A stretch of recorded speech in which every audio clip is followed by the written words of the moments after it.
हिमाचल प्रदेश में कोरोना संकट के चलते जहां कई व्यापारियों का कारोबार प्रभावित हुआ है, तो वहीं रसोइयों का कारोबार भी बेरोजगार हो गया है। शादी ब्याह में 20 लोगों की अनुमति के चलते अब रसोइये भी अपने घरों में बेकार बैठे हुए हैं।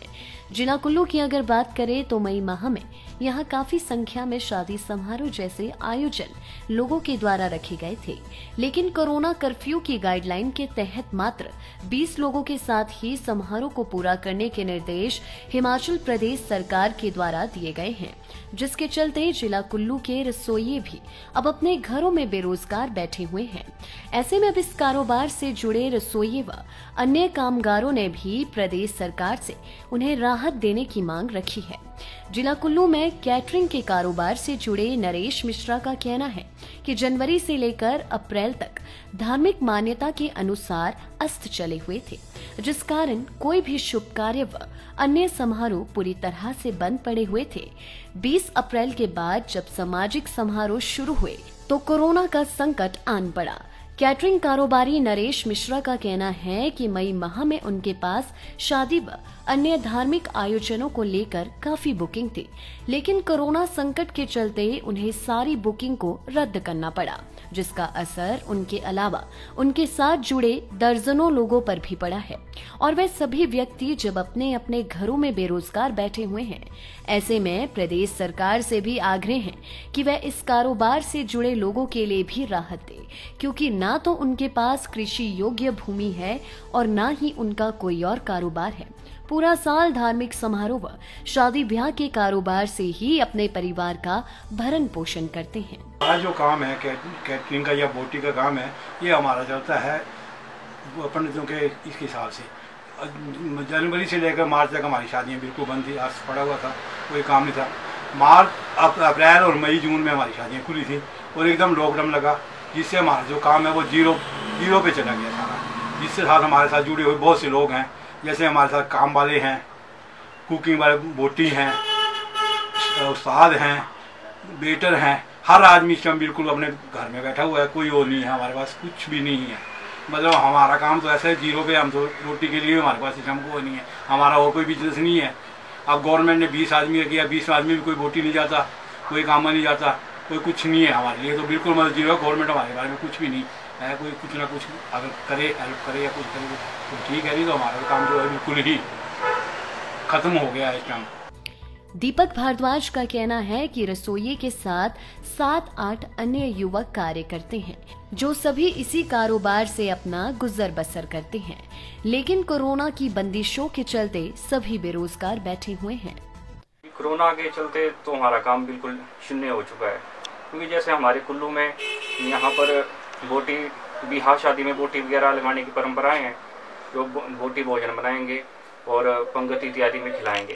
तो इस प्रकार से अब जैसे सरकार की जो गाइडलाइन आ रही है, पहले 50 आदमी की थी, फिर 20 ही हो गए एकदम से, तो उससे अब लोगों ने भी ये सोच लिया कि भैया अब हम बोटी लगा कर क्या करेंगे, तो खुद ही कर लेते हैं कुछ। तो उससे तो लोगों में शायद डर भी पैदा हो गया, चलो बीमारी के चलते डर भी पैदा हुआ है। तो सरकार को भी इस और थोड़ा ध्यान देना चाहिए कि भाई अब जो हम लोग इस बोटी पेशा से जुड़े लोग हैं, तो हमारे लिए तो आगे कुछ अब सोर्स है कुछ भी नहीं है, तो क्योंकि हम लोग तो ही नहीं बोटी चारे इत्यादि पर डिपेंड है, तो कुछ एक सीजन होते हैं उसमें हमारा काम चलता है।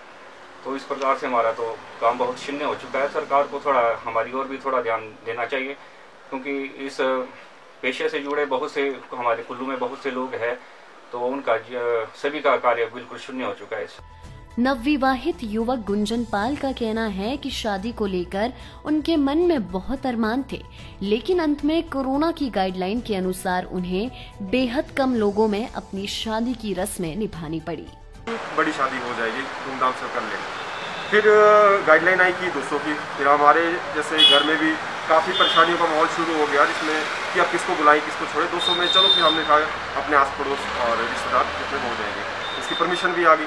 फिर उसके बाद जैसे इसकी परमिशन ली, फिर 50 की गाइडलाइन आ गई, फिर 50 में हो गए, फिर उसकी भी परमिशन ली, फिर उसके भी हम बहुत परेशान हो गए कि अब और कम करने पड़ेंगे, जिसमें फिर सिर्फ रिश्तेदार तक सीमित हो गए हम। उसके बाद जैसे ही 50 के बाद जैसे हमारी जैसे 30 से शादी शुरू की, 29 को दिन को गाइडलाइन आ गई कि आप सिर्फ 20 में करेंगे। अब उस वक्त हम ही जो जिनके घर में फंक्शन है वही जानते हैं किस तरह उनको भुगतना पड़ा, कितनी परेशानियों का उनके ऊपर आया, दबाव आया कि अब 20 में तो आपको भी पता है कि 10 सब लड़की वाले होंगे, 10 लड़के वाले।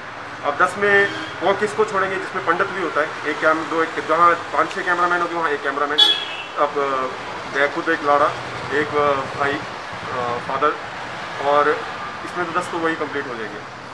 फिर बहुत मुश्किल से हमने किया कि अब चलो अपने ही है। अब टेंट वाले थे, टेंट को भी खर्चा लग गए थे, टेंट खाने कुकिंग वाले भी थे, उनको भी लग गया था, और जो अपने बैंड था उनको भी एडवांस सारा गया हुआ था, डीजे बुक थे, डीजे वाले सब पहुंचे हुए थे, सारा पैसा जिसका जब तो वैसे पिछले साल से वैसे इनकम सोर्स सबके बंद है, तो जो खर्चा है वो भी सारा डूब गया पैसे से। लाइफ टाइम्स टीवी के लिए कुल्लू से मनीष ठाकुर की रिपोर्ट। विश्वास, जिम्मेदारी का, यकीन एक नई शुरुआत का, शुरुआत एक नए एहसास की, एहसास सुकून का, अपनेपन का। नए रिश्तों वाली फीलिंग बयां नहीं होती, सिर्फ एक्सपीरियंस की जाती है। जैसे Goyal Motors Maruti Suzuki Arena, नए रिश्तों की शुरुआत, now in Solan and Shimla.